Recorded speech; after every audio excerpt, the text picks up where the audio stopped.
Hello दोस्तों, आपका बहुत बहुत स्वागत है हमारे YouTube मंच पर ब्रिलियंट एकेडमी 1993 पर। यहाँ पर हम आपको क्लास 10th के फिजिक्स के न्यूमेरिकल्स भी करा रहे हैं और छोटे क्वेश्चंस भी करा रहे हैं, शॉर्ट क्वेश्चंस भी करा रहे हैं। तो आज जो हमारा चैप्टर चल रहा है उस चैप्टर में ये क्लास 10th का साइंस का प्रकाश का अपवर्तन, इस चैप्टर के बारे में मैं आपको जो है कुछ इंपॉर्टेंट क्वेश्चंस कराऊंगा, न्यूमेरिकल्स क्वेश्चंस कराऊंगा, कुछ कॉन्सेप्ट्स बताऊंगा कि फिजिक्स में प्रकाश के अपवर्तन से जुड़ी हुई जो है जो कॉन्सेप्ट्स हैं उनके बारे में मैं आपको बता रहा हूं। आज जो न्यूमेरिकल्स होंगे वो बहुत ही इंपॉर्टेंट हैं, जो पेपर के अंदर आते हैं। इनको आप बहुत ध्यान से देखना। तो जैसे मैंने बोर्ड पे लिख भी रखा है कि पहला फार्मूला हमारे पास n is equal to 1/sin c, एक फार्मूला ये बहुत इंपॉर्टेंट है। और एक फार्मूला हमारे पास v is equal to c/n है। और एक फार्मूला हमारे पास जो है ये बहुत ही इंपॉर्टेंट फार्मूला है, अपवर्तनांक दे रखे हैं इसके अंदर, अलग अलग मीडियम के हिसाब से अपवर्तनांक दे रखे हैं। तो चेन बनी हुई है इसके अंदर, तो ये बहुत इंपॉर्टेंट फार्मूला है। फिर एक फार्मूला ये है कि अगर मान लीजिए किसी पारदर्शी माध्यम से प्रकाश की किरण जा रही है, जैसे मान लीजिए ये मीडियम 1 है, ये मीडियम 2 है, तो इस वाले मीडियम का मीडियम 1 का कोई अपवर्तनांक होगा। मान लीजिए ये हमारे पास n1 है, और इस वाले मीडियम का भी कोई ना कोई अपवर्तनांक होगा, ठीक है ना। मीडियम 2 का भी कोई अपवर्तनांक होगा जिसके अंदर लाइट चल रही है। तो अब लाइट जो है हमारी, ऐसे मानिए कि ये मीडियम 1 से मीडियम 2 के अंदर जा रही है, तो इसमें क्या है कि हमें इस मीडियम का अपवर्तनांक जो है उसको ऊपर रखना पड़ेगा, और इस वाले जो पहले वाला मीडियम है जिसके अंदर से लाइट आई है उस वाले के अपवर्तनांक को हम नीचे रखेंगे। तो इसको हम ऐसे भी लिख सकते हैं कि दूसरे माध्यम का, ये पहला माध्यम है, फर्स्ट मीडियम है, फर्स्ट मीडियम, और ये वाला सेकंड मीडियम है, सेकंड मीडियम, ऐसे भी लिख सकते हैं। सेकंड मीडियम का मतलब दूसरा माध्यम, M2 भी लिख रखा है मैंने, सेकंड मीडियम भी लिख दिया। तो फर्स्ट मीडियम में से जो लाइट की किरण है वो दूसरे वाले मीडियम के अंदर जा रही है। तो हम क्या काम करेंगे कि इसको दूसरे मीडियम का अपवर्तनांक ऊपर रखेंगे और पहले वाले मीडियम का अपवर्तनांक जो है उसको हम नीचे रखेंगे। तो हमारे पास एक, हम शॉर्ट फॉर्म में इसको ऐसे भी लिख सकते हैं कि ये जो 1 लिखा है इसको हमने यहाँ लिख दिया, और ये जो 2 लिखा है इसको हमने यहाँ लिख दिया। 1 और 2 भी लिख सकते हैं हम। इसका ये मतलब है कि पहले माध्यम से ये जो है दूसरे माध्यम के अंदर प्रकाश की किरण गई है, और दूसरे माध्यम का अपवर्तनांक है पहले माध्यम के सापेक्ष, इसको बोलते हैं जो सापेक्ष है ना। ये जो पहले माध्यम का अपवर्तनांक है उसको नीचे रख दिया, और ये जो दूसरे माध्यम का अपवर्तनांक है जिसके अंदर गई है उसे हमने ऊपर रख दिया। तो ये एक बड़ी इंपॉर्टेंट टर्म है, ये आपको समझनी है। अब होता क्या है कि ये जो फार्मूला है n is equal to 1/sin c, इस फार्मूले को हम समझते हैं कि इसके अंदर n क्या चीज है, c क्या है। तो n जैसे मैंने यहां पर लिख रखा है कि ये अपवर्तनांक है, यानी कि रिफ्रैक्टिव इंडेक्स है। तो रिफ्रैक्टिव इंडेक्स मैंने बता ही दिया आपको कि जैसे ये दूसरे माध्यम के अंदर जब प्रकाश की किरण जाएगी तो उस माध्यम का अपवर्तनांक है किसके सापेक्ष में, पहले वाले माध्यम के सापेक्ष में। अब आती है टर्म एक, ये सी क्या है, सी कहलाता है क्रांतिक कोण, यानी कि इंग्लिश में इसको बोलते हैं क्रिटिकल एंगल। तो क्रिटिकल एंगल को समझने के लिए एक डायग्राम बनाते हैं हम, जैसे कई बार मैं बना भी चुका हूं कि ये हमारे पास जो है मैंने एक लाइन ये खींच दी, और एक ही मैंने अभिलंब की लाइन इस तरीके से खींच दी है, ठीक है। तो होता क्या है कि आप प्रकाश के अपवर्तन में जानते हैं बात कि हमारे पास 2 केस हैं। पहले केस में क्या हुआ, ये केस 1 है, केस 1, ठीक है, और हमने इसको लिख दिया केस सेकंड यानी कि केस 2। ठीक है, अब क्या हुआ, इसको तो बोलते हैं अभिलंब, नॉर्मल। इसे इंग्लिश में हमने नॉर्मल शॉर्ट फॉर्म में यहां लिख दिया नॉर्मल, और यहां हमने लिख दिया नॉर्मल। ठीक है, अब क्या होता है, ये मीडियम 1, ये मीडियम हमारे पास 2, फिर ये हमारे पास मीडियम 1 और ये हमारे पास मीडियम 2। तो हमारे पास ये है विरल माध्यम, विरल माध्यम, और ये वाला है हमारे पास सघन माध्यम, सघन माध्यम। सघन माध्यम का मतलब क्या हुआ, विरल माध्यम का मतलब ये हुआ रेयर मीडियम, है ना, रेयर मीडियम, और सघन माध्यम का डेंस मीडियम, ये हो गया। ठीक है, सघन का मतलब डेंस और माध्यम का मतलब मीडियम। ठीक है, तो होता क्या है कि ये बात बताई जाती है कि जब प्रकाश की किरण इस पॉइंट के ऊपर आई, अब क्या होगा कि ये कहां से आई, विरल माध्यम से यानी कि रेयर मीडियम से आई, और कहां पे गई, सघन माध्यम के अंदर गई। इसमें जो है ये मीडियम हमारे पास बना हुआ है, ये कौन सा है, सघन माध्यम है। अब सघन माध्यम के अंदर क्या होगा, ये बताया जाता है कि जब विरल माध्यम से सघन माध्यम में जाएगी तो वो सीधी ना जा करके, ये सीधा जाना चाहिए था, ये क्या होगा, अभिलंब की ओर को मुड़ जाएगी। ये कोण हमारे पास आई आ गया, ये वाला कोण हमारे पास आर आ गया। क्लियर है, ये जो प्रकाश की किरण थी यानी कि लाइट रे जो थी वो सीधी ना जा करके किधर को मुड़ गई, अभिलंब की तरफ को मुड़ गई। कब, जब विरल माध्यम से सघन माध्यम में यानी कि रेयर मीडियम से डेंस मीडियम के अंदर गई। अब इस केस का बिल्कुल हम उल्टा करते हैं। तो उल्टा क्या जब करते हैं तो इसके अंदर समझते हैं कि अब क्या, हमने ये सघन माध्यम ऊपर कर दिया, यहां पर हमने सघन माध्यम ये हमने ऊपर कर दिया, और विरल माध्यम हमने नीचे कर दिया, विरल माध्यम। ठीक है, यानी कि रेयर मीडियम हमने क्या करा, ये नीचे कर दिया। अब फिर उसी तरह से प्रकाश की किरण हमने क्या करा, ये प्रकाश की किरण हमारे पास ये आई। ठीक है, कौन सी है, ये इंसिडेंट रे, जैसे मैंने पहले भी वीडियो में आपको बताया था। तो अब ये फिर सीधी जानी चाहिए थी, ये सीधी जाती, मगर अब ये सीधी नहीं जाएगी। पहले वाले केस में क्या हुआ, सीधी ना जाकर के ये अभिलंब की नॉर्मल की तरफ को मुड़ गई थी। ठीक है ना, ये नॉर्मल की तरफ आप देख रहे हैं झुक गई थी। अब ये क्या करेगी, ये कि नॉर्मल से दूर हट जाएगी। नॉर्मल ये रहा और ये हमारी दूर हट गई। आप देख रहे हैं कि ये वाला एंगल जो है काफी बड़ा हो गया हमारा। तो यहां नॉर्मल की तरफ को झुकी थी, कब, जब विरल माध्यम से सघन माध्यम में गई थी। और यहां पर क्या होगा, जब हमने माध्यम को बदल दिया, सघन ऊपर कर दिया, विरल नीचे कर दिया, तो ये आप समझ सकते हैं कि ये वाली किरण जो है वो नॉर्मल से कुछ दूर हट गई। अब होता ये है, जो यहां क्रिटिकल एंगल हमें समझना है, इस एंगल को हम समझाना चाह रहे हैं आपको।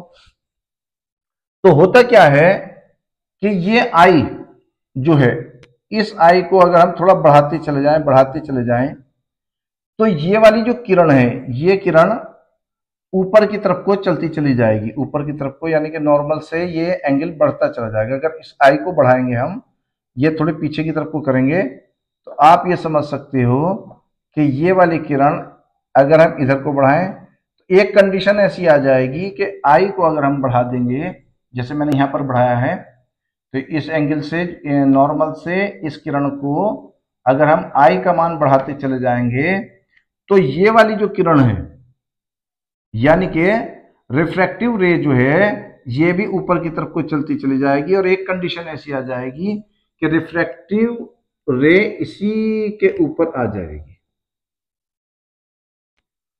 तो जितने एंगल के ऊपर ये रिफ्रैक्टिव रे उसी मीडियम के अंदर आ जाएगी, अब ये दूसरे माध्यम में नहीं जाएगी।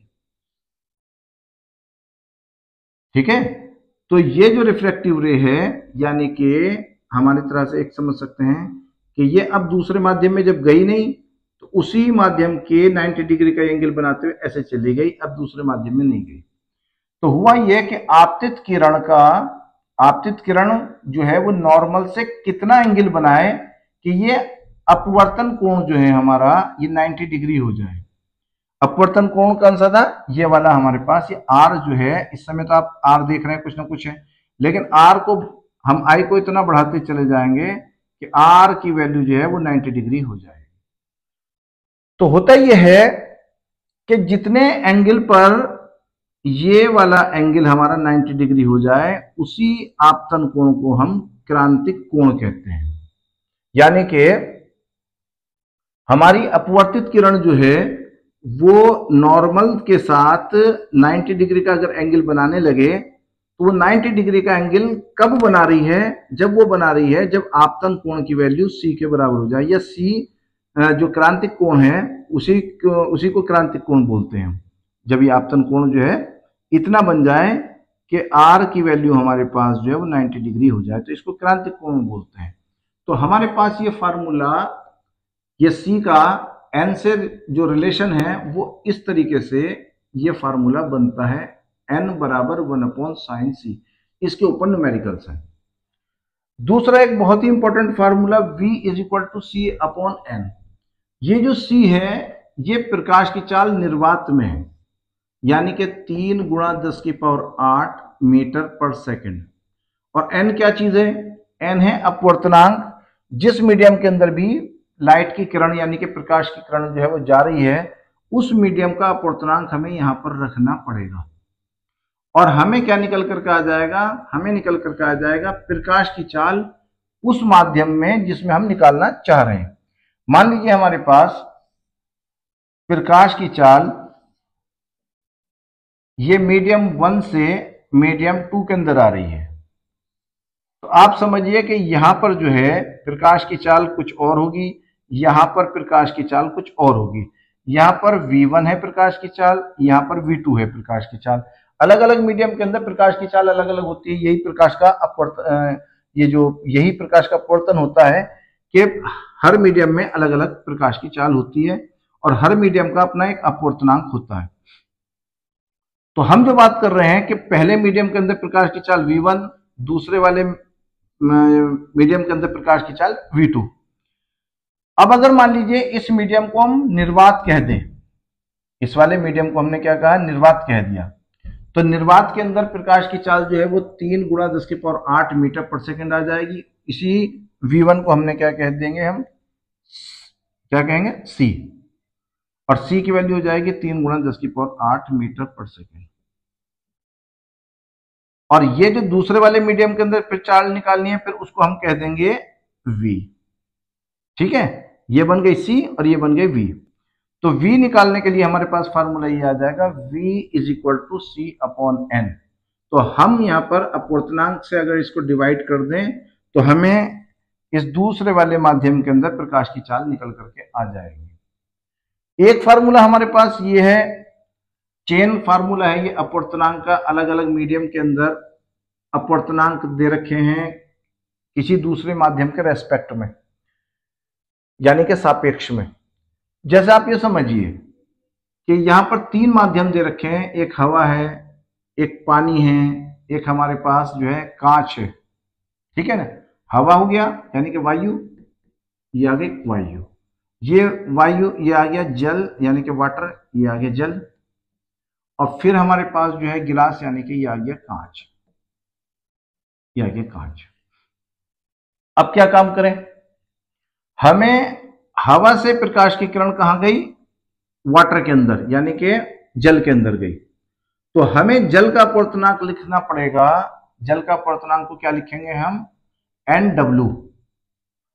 ठीक है, और कहां से आई थी? हवा में से आई थी प्रकाश की किरण। तो हवा में से अगर आई तो हवा का अपवर्तनांक लिखना पड़ेगा NA। अब इसको मिला करके हम क्या बना देंगे? यहां लिखेंगे अपवर्तनांक किसका? हवा में से आई थी और ये कहां चली गई? वाटर के अंदर चली गई। तो ANW लिखना पड़ेगा, A छोटा और ये जो W है ये छोटा और N बड़ा। ये एक बात आ गई। अब आप देखिए पानी में से प्रकाश की चाल कहां गई? कांच में। अब हम क्या करते हैं कि मान लीजिए हम इस तरह का केस बनाते हैं, यहां बना लेते हैं ना, 3 केस बना लो आप। ये आया, यहां पर आप पहले केस के अंदर समझिए कि हवा में से कहां आई, वाटर के अंदर आई, तो यहां पर एयर लिख दो, ये एयर, और यहां क्या लिख दो भाई, वाटर। तो हवा में से प्रकाश की चाल कहां पर आई है, ये हवा, प्रकाश जो गया है वो हवा से वाटर में गया, तो वाटर का अपवर्तनांक हमारे पास NW और हवा का अपवर्तनांक जो आ गया NA। तो ये क्या बात बन जाएगी, N हवा से कहां गई, W में, वाटर में गई, तो यहां पर W लिख दिया, यहाँ A लिख दिया, तो ANW इसको लिखेंगे हम, ठीक है। अब इसी तरह से अब कहां गया, वाटर से कहां गया भाई, गिलास में गया, तो हम इसी तरह का केस यहां बनाते हैं दूसरा। आप समझिए, वाटर से कहां गया, गिलास में, तो ये वाटर, ये वाला मीडियम जो है वाटर यानी कि जल है, और जल में से कहां गया भाई, ये गया कांच में, कांच, कांच यानी कि गिलास। तो हमारे पास लाइट जो है वो कहां गई, वाटर से गिलास के अंदर गई, तो यहां का अपवर्तनांक जो हम गिलास का लिखेंगे NG लिखेंगे, और वाटर का जो लिखेंगे NW लिखेंगे। अब इसको मिला करके हम ऐसे लिखेंगे, N तो लिखा अपवर्तनांक, और G आप यहां लिख दो छोटा सा, और W लगा दो यहां पर, तो WNG कहेंगे। अगर वाटर से गिलास के अंदर जो है प्रकाश की किरण यानी कि लाइट रे जा रही है, तो हम इसका जो अपवर्तनांक है कांच का, किसके सापेक्ष लेंगे, किसके रेस्पेक्ट में लिया जाएगा, वो जल के रेस्पेक्ट में लिया जाएगा, तो WNG लिखेंगे इसको। और तीसरा केस इसी तरह से, आप कांच से कहां जा रही है, वायु में जा रही है। तीसरा केस ऐसे मान लो आप कि यहां पर इसको कांच से कहां गई, कांच से वायु में गई, तो यहां आप लिख दो कांच, है ना, और यहां लिख दो आप वायु। वायु को हमने एयर और कांच को हमने गिलास, ठीक है भाई। अब क्या काम करें, हवा का अपवर्तनांक हमने क्या लिख दिया, NA, ए सफिक्स में लगा दिया और NA से लिख दिया, और कांच का अपवर्तनांक जो हम लिखेंगे वो NG। तो हम इसको कैसे लिखेंगे, कहां से आया, ये कहां गया प्रकाश, गिलास से आकर के हवा में गया, तो अपवर्तनांक को N लिखेंगे, और कहां गया ये भाई NA, और G आ जाएगा शुरू में, जहां से जाता है वो शुरू में लिख दिया, और ये जो है जहां पर गया वो लास्ट में लिख दिया। तो अगर हमें GNA, इसका मतलब ये हुआ कि हवा का अपवर्तनांक कांच के सापेक्ष, इसको ऐसे बोलेंगे। और इसी तरह से हमारे पास ये क्या है, कांच का अपवर्तनांक यानी कि गिलास का रिफ्रैक्टिव इंडेक्स वाटर के रेस्पेक्ट में, और इसे क्या कहेंगे, वाटर का अपवर्तनांक यानी कि रिफ्रैक्टिव इंडेक्स एयर के रेस्पेक्ट में, ठीक है। तो मैंने आपको ये 3 चीजें बताई, इन 3 मीडियम के हिसाब से हमने एक फार्मूला बनाया, ANW, यानी कि हवा से प्रकाश जो गया वाटर में गया, ये मैंने एक सर्किल बना दिया समझाने के लिए। तो हवा से जो है प्रकाश गया कहां पर, वाटर में, तो हम इसको लिखेंगे कि वाटर का जो है अपवर्तनांक यानी कि रिफ्रैक्टिव इंडेक्स एयर के रेस्पेक्ट में, इनटू, अब वाटर से कहां गया भाई, कांच में यानी कि गिलास में गया, तो गिलास का अपवर्तनांक लिखा जाएगा यानी कि NG, और किसके रेस्पेक्ट में, वाटर के रेस्पेक्ट में, फिर इनटू अब कहां पर गया प्रकाश जो है वो गिलास से कहां गया, वायु के अंदर गया, तो हम क्या काम करें, जहां पर जाएगा वो लास्ट में लिख देंगे, एयर यहां पे ले जा दिया, और कहां से आया था, G से आया था, तो GNA, अब इक्वल लगा करके यहां 1 लगा देंगे, तो ANW into WNG into GNA is equal to 1, यानी कि दो मीडियम का चेन बना करके हमने जो है, अगर इनको मल्टीप्लाई करते चले जाए तो लास्ट में 1 आ जाएगा। जैसे मैंने अभी आपको बताया कि यहां पर है ना, ये NW अपॉन NA को हम ऐसे लिखेंगे। अगर मुझे लिखना हो कि W शुरू में, ठीक है ना, W शुरू में कर दूं और ये हमारे पास a बाद में कर दें, तो ये 1/n, ये उल्टा हो गया। ये जो है a/n/w को अगर हम करें WNA तो ये उल्टा हो गया। तो उल्टा लिखने के लिए 1/ क्या आ जाएगा, ANW। ये एक फार्मूला हमारे पास ये बन जाता है। जैसे मैंने यहाँ पर लिख भी रखा है कि पहले मीडियम से गया प्रकाश दूसरे मीडियम में, ठीक है, इज इक्वल टू 1/ दूसरे मीडियम से गया कहां पर, पहले मीडियम में। तो ये फार्मूला भी बहुत ज्यादा यूज होगा। ये बहुत ही इंपॉर्टेंट फार्मूले हैं जो आपको समझने हैं। तो मैंने यहाँ पे लिख दिया n अपवर्तनांक, C क्रांतिक कोण, V माध्यम में प्रकाश की चाल। अब इन फार्मूलों के ऊपर जो है हमें, ये आप देखिए ध्यान से, बहुत ज्यादा समझिए, और इनके ऊपर जो है हम न्यूमेरिकल्स करते हैं। चलिए स्टूडेंट्स, मैं वकास खान आपको पेज नंबर 5 पर क्वेश्चन नंबर यानी कि एग्जाम्पल नंबर 2 करके दिखाता हूं। यहां हमने डाला पेज नंबर 5 और क्वेश्चन नंबर यानी कि ये जो एग्जाम्पल है ना, इस पर ये हम एग्जाम्पल नंबर हम करते हैं 2। तो जो इस फार्मूले के ऊपर क्वेश्चन है इसको समझते हैं। वायु के सापेक्ष जल तथा कांच के अपवर्तनांक क्रमशः 4/3 तथा 3/2 हैं। यानी कि वायु के सापेक्ष जल का अपवर्तनांक दे रखा है। तो वायु को हम, जैसे मैंने बताया आपको, वायु को हम एयर और ए से हम डिनोट कर रहे हैं, है ना। और फिर कांच यानी कि गिलास को हम जी से डिनोट कर रहे हैं, ठीक है। और वाटर यानी कि वाटर हम जो है इसको, वाटर को डब्ल्यू से डिनोट कर रहे हैं। ये हमें समझना है। अब हमसे कहा है इन्होंने वायु के सापेक्ष जल का, तो वायु के सापेक्ष जल का अपवर्तनांक को हम क्या काम करते हैं, अपवर्तनांक के 3 मीडियम दे रखे हैं, एयर भी दे रखा है, गिलास भी दे रखा है, वाटर भी दे रखा है। तो 3 अपवर्तनांक हम यहां पर लिखते हैं। ये 3 अपवर्तनांक है। ये पहला वाला जो है वो किसका है, वायु के सापेक्ष जल का। ये बहुत इंपॉर्टेंट क्वेश्चन है, आप इसको कई बार प्रैक्टिस करना, मैं समझाता हूं बहुत आराम से। तो वायु के सापेक्ष जल का, तो जल जो है, जल को हमने यानी कि वाटर यहां W लगा दिया, ये रहा W। किसके सापेक्ष में है, एयर के सापेक्ष में है, तो ए हमने यहां पर शुरू में लगा दिया। तो वायु के सापेक्ष जल का अपवर्तनांक कितना दे रखा है इन्होंने, 4/3 ये दे रखा है। एक बात। दूसरी बात क्या दे रखी है, वायु के सापेक्ष कांच का अपवर्तनांक।